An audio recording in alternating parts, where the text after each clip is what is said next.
नमस्कार, मी पंजाब डक. आज आहे 19 मार्च 2026 आणि आज विशेष म्हणजे गुढीपाडवा आहे. तर सर्वप्रथम शेतकरी सणाच्या गुढीपाडव्याच्या माझ्याकडून शेतकऱ्याला खूप खूप शुभेच्छा.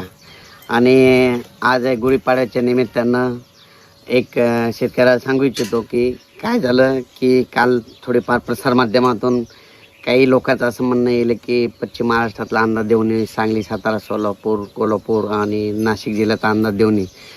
तर आजपासून गुढीपाडव्याच्या निमित्तानं सर्व त्या पश्चिम महाराष्ट्रातल्या शेतकऱ्याला सांगू इच्छितो की यापुढं तुमच्या पश्चिम महाराष्ट्राचा कोल्हापूर, सोलापूर, पंढरपूर त्या परिसरातला मी यापुढं अंदाज देणार नाही म्हणून हे तुम्हाला सांगू इच्छितो. तुम्हाला माझा अंदाज देण्याचा उद्देश असा आहे की मी सांगितल्याच्यानंतर ज्या शेतकऱ्याचा गहू असेल, हरभरा असेल, कांदा असेल त्याचं काळजी घरी काढता घेऊन यावे, लवकर झाकता यावे त्या पूर्वकल्पना म्हणून मी हे देत होतो. पण त्यांचं जर माझ्या अंदाजामुळे जर भाव पडत असेल तर मी तिकडला अंदाज सोडायला तयार आहे. आजपासून तिकडचा अंदाज देणार नाही. फक्त माझ्या विदर्भातले 6 जिल्हे, पश्चिम विदर्भातले 11 आणि आमच्या मराठवाडा, त्याच्यानंतर जळगाव, धुळे, नंदुरबार, संभाजीनगर ह्या पट्ट्यातला असा ह्या विदर्भ मराठवाड्यातला मी या आजपासून अंदाज देणार आहे. म्हणजे फक्त आम्ही तिकडला जे द्राक्ष पट्टा आहे त्यांचा अंदाज आजपासून तुम्हाला दिसणार नाही. आणि विशेष म्हणजे हा कोरडवाहू शेतकऱ्यासाठी फक्त विदर्भ मराठवाड्यात अंदाज राहील. आणि अंदाजामध्ये तेच येणार आहे की विदर्भ मराठवाडा. उलट तुमच्या पश्चिम महाराष्ट्राचं कसलं वगैरे नावसुद्धा घेणार नाही. जरी पाऊस असो या नसो मी कधी तुमचा सांगणार देखील नाही.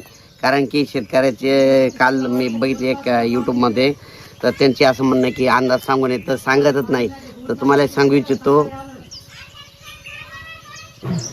तर आजपासून तुम्हाला सांगू इच्छितो फक्त विदर्भ, मराठवाडा आणि खानदेशचे काही जिल्हे त्या पट्ट्यातलाच मी अंदाज देणार आहे. म्हणजे विदर्भाचे 6 आणि 5 11 जिल्हे, ते मराठवाड्यातले 7 आणि जळगाव, धुळे,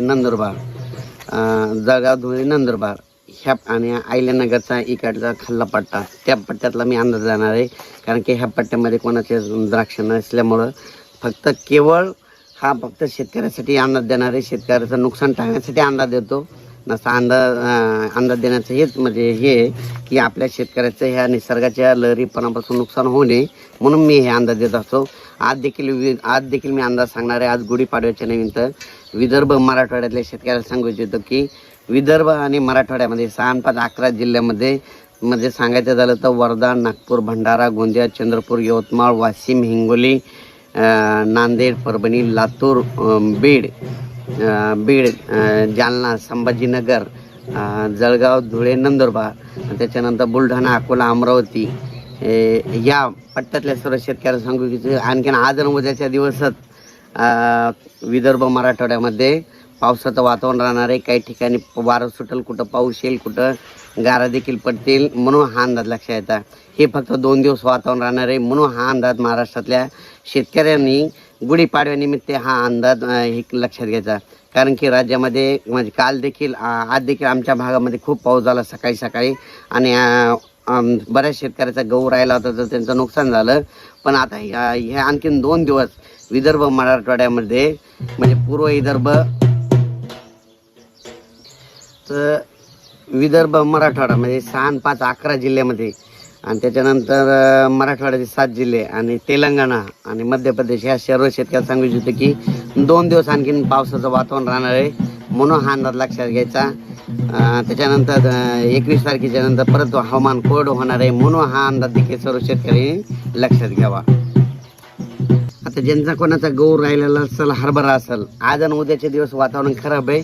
त्याच्यानंतर 21 पासून वातावरण एकदम स्वच्छ होणार आहे. त्याच्यानंतर हवामान कोरडं होणार आहे. त्याच्यानंतर तुम्ही तुमचा गहू असेल, हरभरा असेल तर ते काढू शकता. म्हणून हे सर्व शेतकऱ्यांनी गुढीपाडव्यानिमित्त हा अंदाज लक्षात घ्यावा. धन्यवाद.